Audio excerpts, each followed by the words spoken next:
Alright, so it's time of the season. We're going to take a look at the upcoming fall chart of this year, and I won't be going over everything, just some of the things that catch my eye as it stands. If you have any thoughts on what you're excited for or think I might enjoy and be worth covering on the channel, let me know down below, but let's jump into it. So first things off, we got Pluto, which honestly I almost missed because it was under the OVAs tab. So it's going to be, I think it's 8 or 10 episodes, something like that. It's on Netflix. I'm not sure if they're simulcasting it or not, or if it's going to be all in one dump, like Netflix drops all the episodes on the same day, but either way, classic series, very excited to see what they do with it. Everything about this one looks really tight. We got, of course, Eminence in Shadow Season 2. You know I'm excited for this one. I absolutely adored covering Season 1, and while it's definitely a shorter season, I think it's going to be 12 episodes this time, at the end of the day, I would have been happy with a OVA at this point, so the fact that I'm getting 12 episodes, I'm pretty damn hyped. We got Attack on Titan, the final episode of the manga. This is going to be very fun.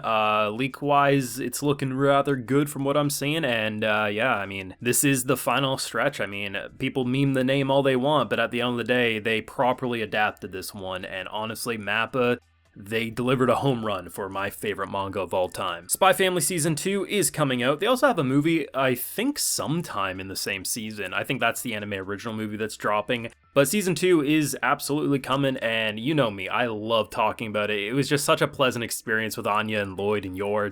It made me happy, it made me feel giddy, and it was just such a cool creative take on a spy story, so I'm hyped. We got Rising of Shield Hero Season 3. Now, Season 2 definitely was a mixed bag for many.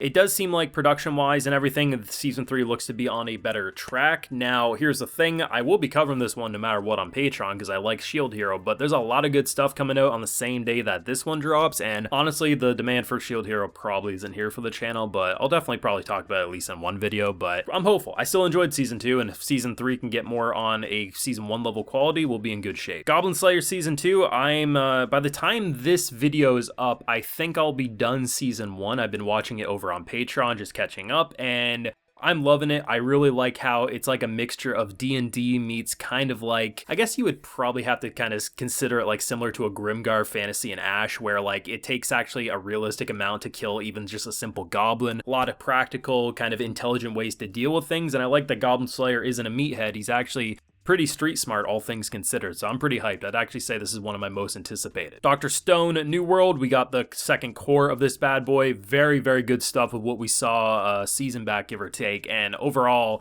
I love Dr. Stone, even if it's not the most popular thing out there. I absolutely adore it. We got the Faraway Paladin Season 2. Now, I honestly thought this was a refreshing isekai, and I think the author did a hell of a good job. Production-wise, maybe Season 1 wasn't the craziest thing, but everything I've heard about where the story goes afterwards, I mean, I'm pretty pumped for this. If you didn't watch Season 1, do yourself a favor and jump aboard because Season 2 is going to be amazing. Now, I still don't know how the hell you say this one. Frieren? I don't know, but either way, we're getting the first 4 episodes this coming Friday. I think I'm dropping this on a Monday, so just saying this coming Friday, we get the first 4 episodes. So this one, I think, is going to be a lot of people's most anticipated, just given that I've heard nothing but good things about this one, but at the same time, it's a 2-core. We're getting so much right at the start. Seems like a very interesting take on an emotional journey, especially with someone who seemingly kind of outlives a lot of people around her, so that one seems pretty interesting to me. Of course, we got Dead Mount Deathplay, the second core. If you don't know, this is from the author of Bakano Dorara. Like, this core one was fun. It was a very interesting take with so many different styles, and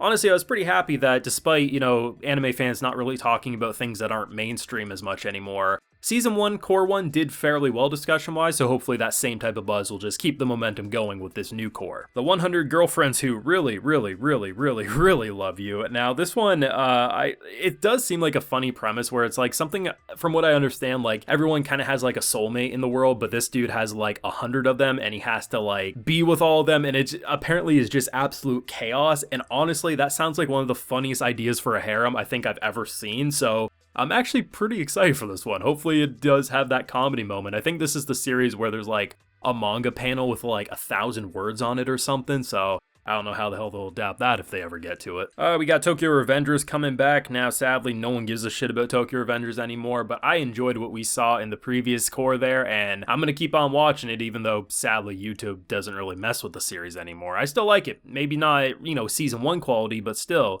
damn good stuff nonetheless. We have Undead Unluck, which I've heard quite a few things. This is actually a 2 cores back-to-back from David Production, and I've heard a lot of people say that if it's adapted properly, it could be like in top 3 of this anime season, which honestly, given the carryovers that we have, like Jujutsu Kaisen carrying on over, Dark Gathering still going to be here, bunch of new stuff that I've already talked about, that's really exciting, and David Production does good work. No matter what, they do good work. I really like what they've done outside of JoJo, so honestly, man, this one, I don't know. I've heard, I think it was around the same time when we were getting Mashal, I heard both of those names. We had Undead Unluck and as well as Mashal. Those are the 2 shows that kind of like, were like a lot of buzz were happening around this, so I'm hoping this one's gonna stick the landing. I don't know a whole lot about it, just there's some buzz, and I like David Production, so I think this one's gonna be cool, and hopefully the 2 core doesn't mean it's going to mess with production. We have the Apothecary Diaries, which is also another 2 cores, which apparently the first 3 episodes are streaming back to back. This one I don't really expect a lot of buzz, but I also kind of feel like this could probably have a very similar community to that of something like a Fruits Basket when it was initially airing. And honestly, it's interesting. The promotional stuff, it definitely feels a lot more mature. It feels like there's a different take. It's, you know, these are the types of shows that when you look at an anime season, you expect certain shonens, you expect certain isekai or romance type things, but this one just feels like it's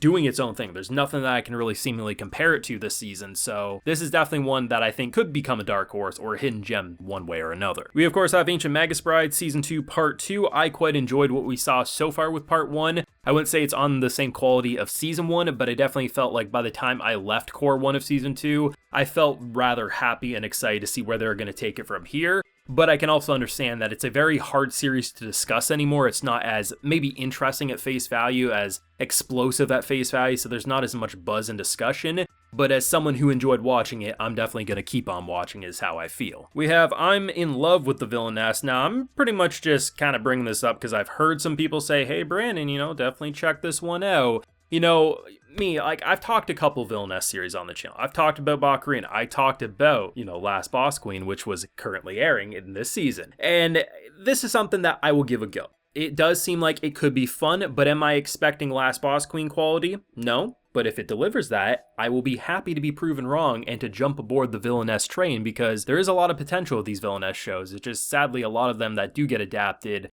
are kind of mediocre or whatever. We have After School Hanako-kun, which is going to be 4 episodes of about 10 minutes each, it looks like.